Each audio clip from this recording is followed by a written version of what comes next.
মধ্যপ্রাচ্যে চলমান সামরিক উত্তেজনা নতুন করে বৈশ্বিক নিরাপত্তা নিয়ে উদ্বেগ বাড়িয়েছে। যুক্তরাষ্ট্র ও ইসরায়েলের সঙ্গে ইরানের সংঘাত যখন ক্রমেই তীব্র হচ্ছে, তখন আলোচনার কেন্দ্রবিন্দুতে উঠে এসেছে আরও একটি নাম, উত্তর কোরিয়া। বিশেষজ্ঞের মতে এই সংঘাতের প্রভাব শুধু মধ্যপ্রাচ্যে সীমাবদ্ধ নাও থাকতে পারে, এর ছায়া পড়তে পারে এশিয়ার কোরীয় উপদ্বীপেও। ইরানের উপর ধারাবাহিক হামলার প্রেক্ষাপটে উত্তর কোরিয়ার অবস্থান বিশেষ গুরুত্ব পাচ্ছে। দেশটির সর্বোচ্চ নেতা কিম জং উন অতীতে প্রকাশ্যে ইরানের প্রতি সমর্থন জানিয়েছিলেন। একই সঙ্গে যুক্তরাষ্ট্র ও ইসরায়েলের সামরিক পদক্ষেপকে তিনি আঞ্চলিক স্থিতিশীলতার জন্য হুমকি হিসেবে উল্লেখ করেছেন। এই অবস্থান নতুন নয়। দীর্ঘদিন ধরে ইরান ও উত্তর কোরিয়ার মধ্যে সামরিক ও প্রযুক্তিগত সহযোগিতার অভিযোগ রয়েছে।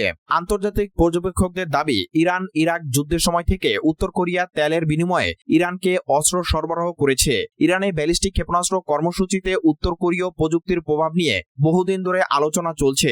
যদিও এসব অভিযোগ আনুষ্ঠানিকভাবে স্বীকার করা হয়নি, তবুও বিভিন্ন গোয়েন্দা প্রতিবেদনে এই সহযোগিতার ইঙ্গিত পাওয়া যায়। বর্তমান পরিস্থিতিতে যুক্তরাষ্ট্রের সাবেক প্রেসিডেন্ট ডোনাল্ড ট্রাম্পের নাম আলোচনায় চলে এসেছে। তার আমলে উত্তর কোরিয়া ও যুক্তরাষ্ট্রের সম্পর্ক কখনো উত্তেজনাপূর্ণ, কখনো কূটনৈতিক আলোচনায় গড়িয়েছে। বিশেষজ্ঞদের মতে উত্তর কোরিয়ার পারমাণবিক সক্ষমতা ও আন্তঃমহাদেশীয় ক্ষেপণাস্ত্র কর্মসূচি যুক্তরাষ্ট্রের জন্য দীর্ঘমেয়াদী নিরাপত্তার চ্যালেঞ্জ। ইসরায়েলের প্রধানমন্ত্রী বেনিয়ামিন নেতানিয়াহু ইরানের পারমাণবিক কর্মসূচিকে নিজ দেশের অস্তিত্বের জন্য হুমকি হিসেবে দেখছেন। অন্যদিকে ইরানের সর্বোচ্চ ধর্মীয় নেতা আয়াতুল্লাহ আলী খামেনি যুক্তরাষ্ট্র ও ইসরায়েলের বিরুদ্ধে কঠোর অবস্থান বজায় রাখছেন। এই তিন পক্ষের টানাপোড়েনে উত্তর কোরিয়ার সম্ভাব্য ভূমিকা পরিস্থিতিকে আরও জটিল করে তুলছে। উত্তর কোরিয়ার রাজধানী পিয়ংইয়ং থেকে এখনো সরাসরি সামরিক হস্তক্ষেপের কোনো ঘোষণা আসেনি। তবে সাম্প্রতিক সময়ে দেশটির একাধিক ক্ষেপণাস্ত্র পরীক্ষা এবং দক্ষিণ কোরিয়া ও যুক্তরাষ্ট্রের যৌথ মহড়ার বিরোধিতা আন্তর্জাতিক উদ্বেগ বাড়িয়েছে। উত্তর কোরিয়া এসব মহড়াকে নিজেদের নিরাপত্তার জন্য হুমকি হিসেবে দেখছে।